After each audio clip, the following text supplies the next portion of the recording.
Every day from then on, Miss Harris kept bragging about her fiancé. He was highly educated and well off, coming from a reputed family that lived in a luxury residential area in the city. I'll invite you, Miss Thompson, to my wedding as your last chance to see something splendid. I had no intention of attending such an event.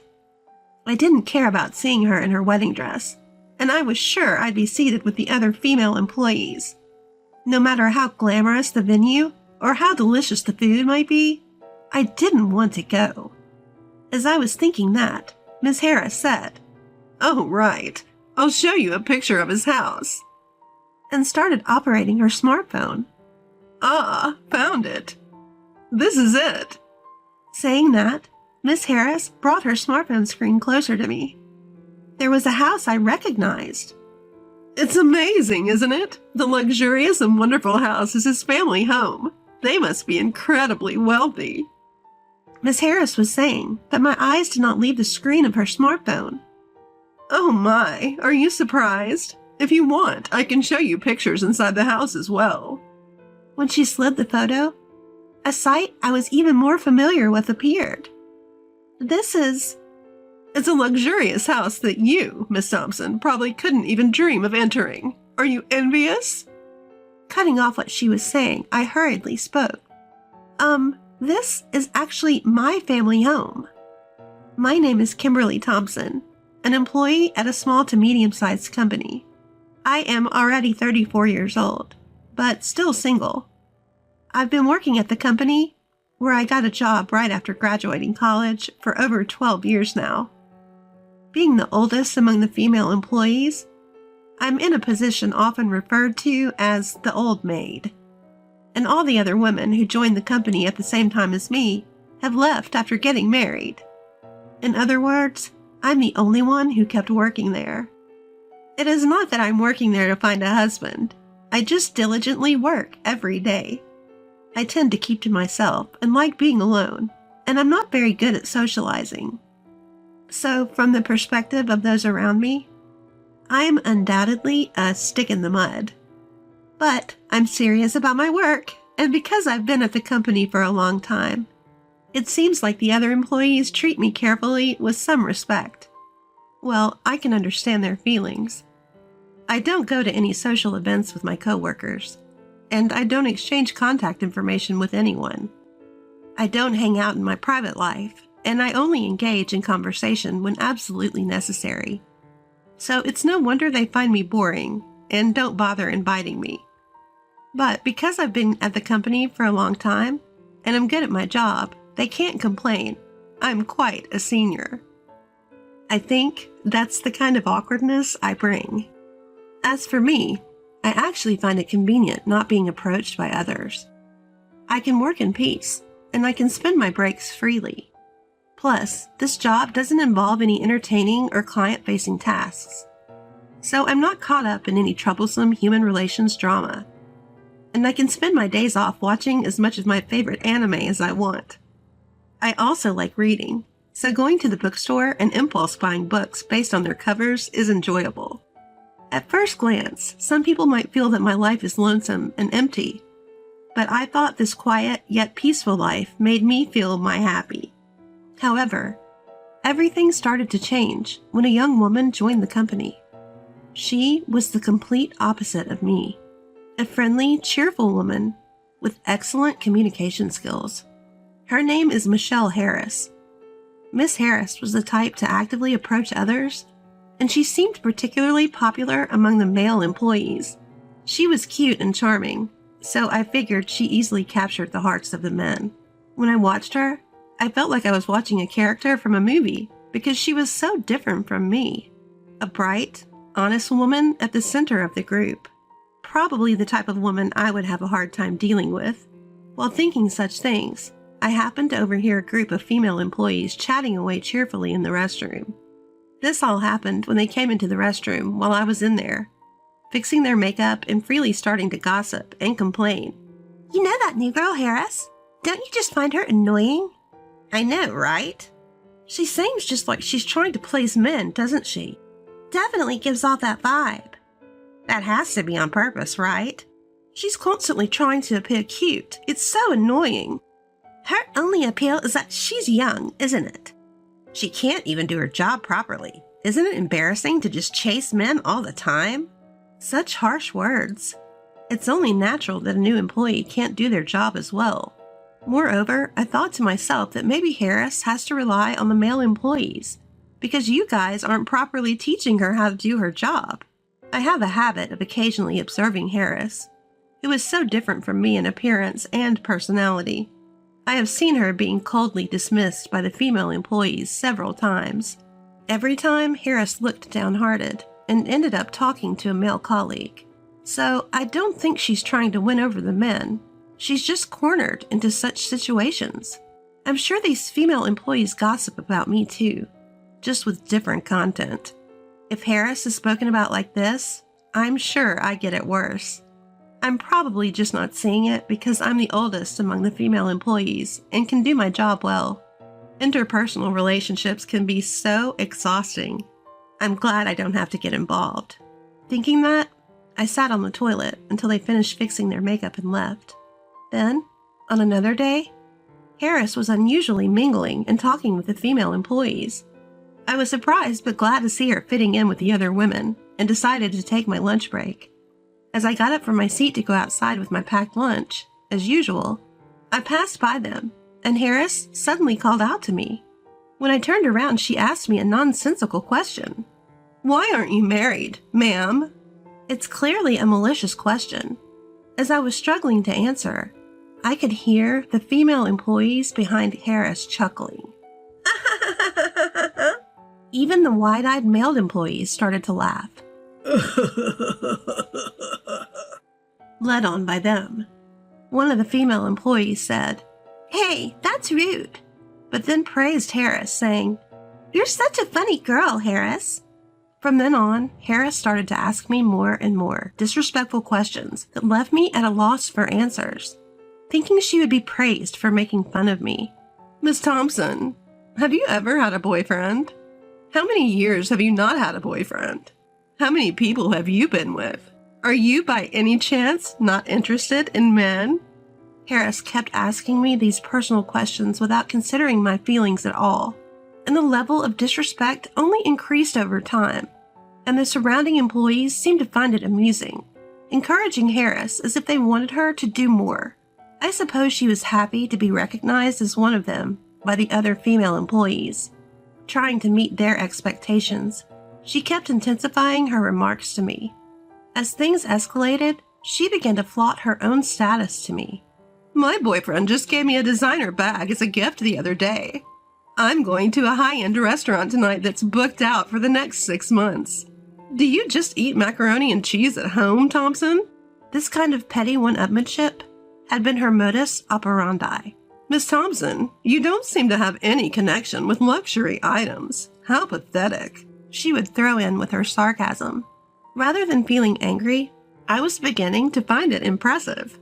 As this silly back and forth went on, I found myself increasingly burdened with Miss Harris's work. Miss Harris, who was rather overbearing, had an invincible disregard for fear. The other female employees seemed unable to deal with her, and she rapidly turned into a monster. Then one day, after some time had passed, something happened. When Miss Harris came to work, she was very upbeat and started talking to me. "I got engaged." As she said this, she showed me a picture of her fiancé, even though I hadn't asked. When I responded with a polite, "That's nice," and tried to return to my work, Miss Harris continued to chatter on. "My fiancé is really rich, kind, handsome, and perfect. Are you jealous? I'm going to be happy leaving you here, Miss Thompson." With that, she brought her smartphone screen closer to me. She continually belittled me and bragged about how amazing her fiancé was and how she had hit the jackpot by getting engaged to him. "Well, I am jealous. Congratulations, truly," I said. Miss Harris, looking satisfied, said, "Okay, I'm going back to work," and returned to her desk. When it comes to this, it's almost refreshing. I sighed deeply. I need to focus on my work. Just as I was trying to switch my mindset, I heard the other female employees talking behind me. "She's really getting carried away, isn't she? Seriously, just because she's getting married, she's acting so giddy? What's up with that? Like she can actually be happy after getting married. She probably can't even do housework and might cheat on him. I agree. She's definitely the type who would get divorced quickly once her charms wear off. Totally agree. As one of them began to vent, the others joined in, spewing complaints. Out of pure curiosity, I asked the female employees, "Weren't you all friends with Miss Harris?" "What are you talking about? No way." They all laughed. "We would never be friends with a woman like that. It's just her thinking we're her friends." I see. It seems that Miss Harris had managed to make enemies of the female employees again. They didn't mind when she was bullying me, but as she increasingly tried to one-up me, she started doing the same thing to the other female employees. I sighed quietly. Aren't you the ones who boosted and fanned her flames? From then on, Miss Harris boasted about her fiancé almost daily. Apparently, he comes from a prestigious family, is highly educated, earns a high income, and his parents' home is located in an upscale residential area in Manhattan. This has nothing to do with you, Miss Thompson, who always looks so shabby. It seems like you could continue to live a simple life alone. The only people who would marry you are likely to be leftovers. Nobody high profile or high earning would ever consider someone like you. You may have to settle for someone uneducated and unemployed. But even such a man might refuse you, considering you're a dried-up old maid. Miss Harris would say, laughing. I'll invite you to my wedding, Miss Thompson. It will be your last shining moment. I certainly did not want to attend that.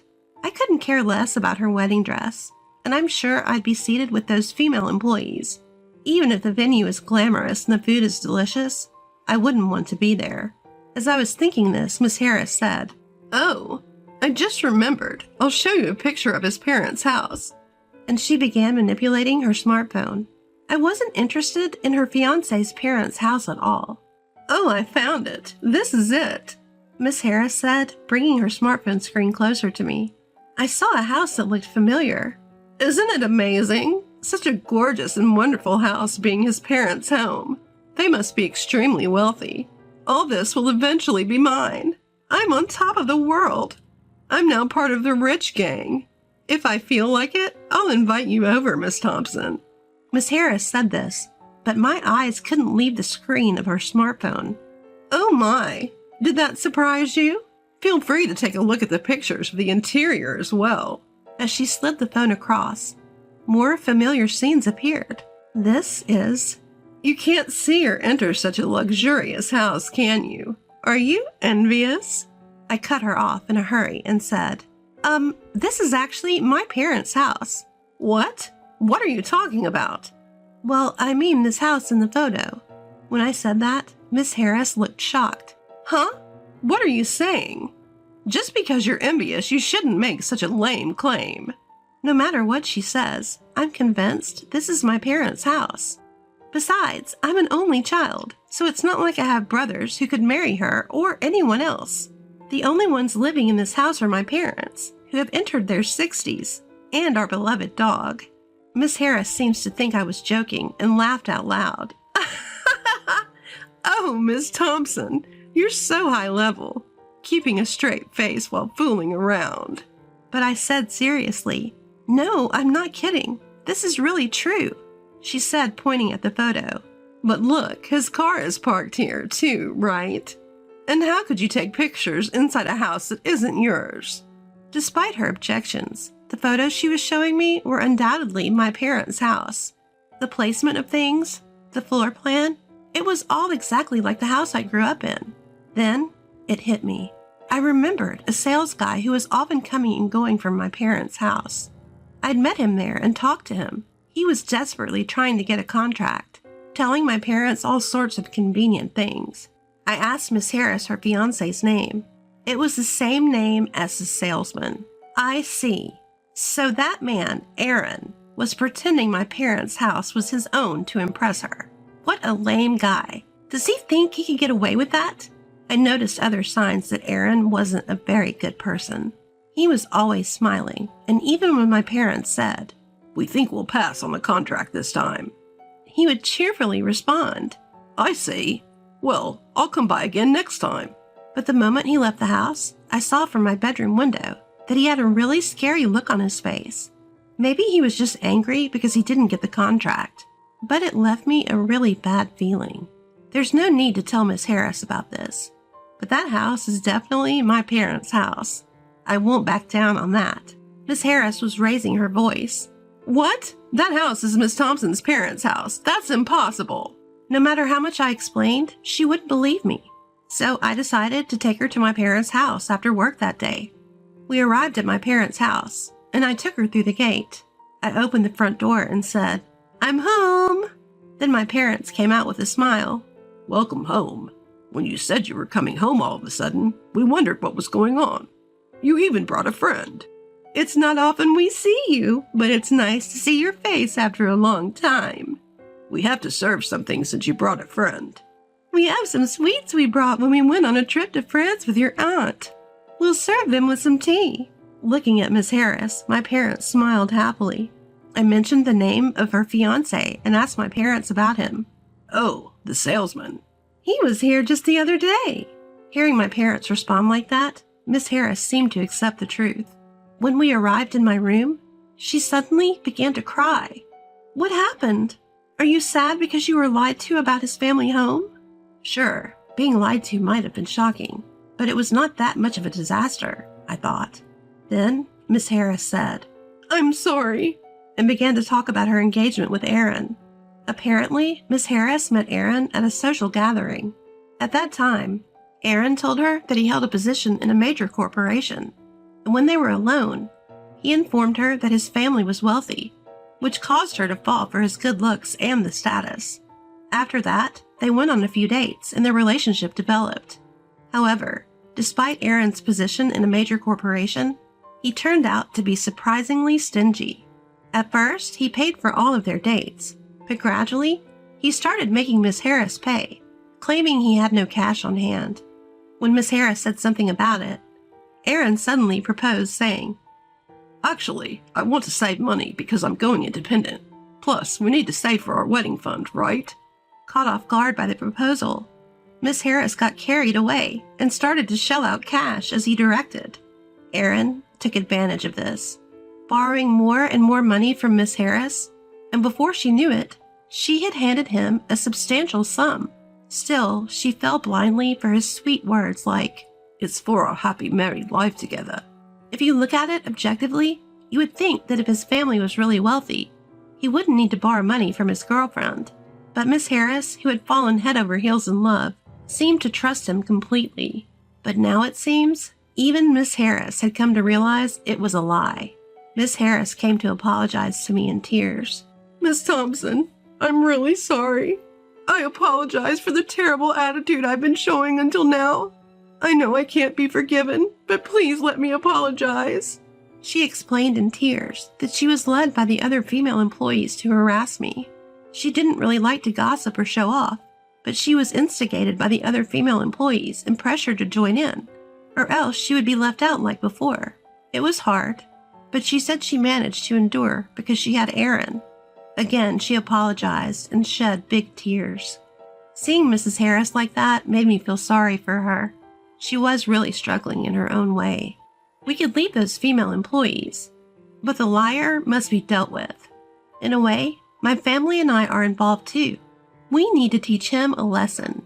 Let's teach that guy a lesson. I decided to have Miss Harris call Aaron. When we arranged to meet at a cafe, he changed his complexion as soon as he saw my face. Aaron, looking uncomfortable, lowered his gaze. I told him I was going to report his misuse of the photo of his family home and his deception of my junior colleague to his workplace. He turned pale and started apologizing. "Please, forgive me for that." "So why did you lie and deceive Miss Harris?" Apparently, he had approached her because he thought she had money, since she wore nice clothes and branded bags. He began to brazen it up and turned to Miss Harris and said something outrageous. "Mainly, it's your fault for coming after me without seeing through my lies.